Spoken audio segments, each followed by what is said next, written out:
Tired of staring at your data and wishing you could add something more? Let's unlock the power of calculated fields, your secret weapon for transforming and enriching your data directly within Tableau. Begin by selecting the Analysis tab at the top of the screen. Then, from the drop-down menu, click Create Calculated Field.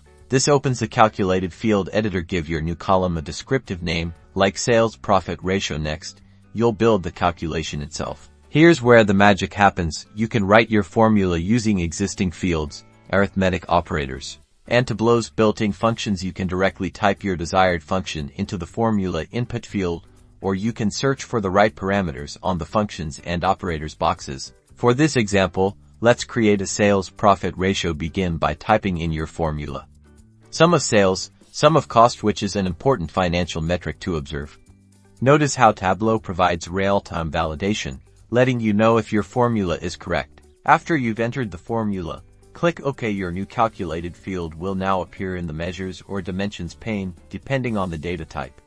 Simply drag and drop this new field into your visualization to see it come to life, and there you have it, new columns, new insights. You just supercharged your data exploration in Tableau.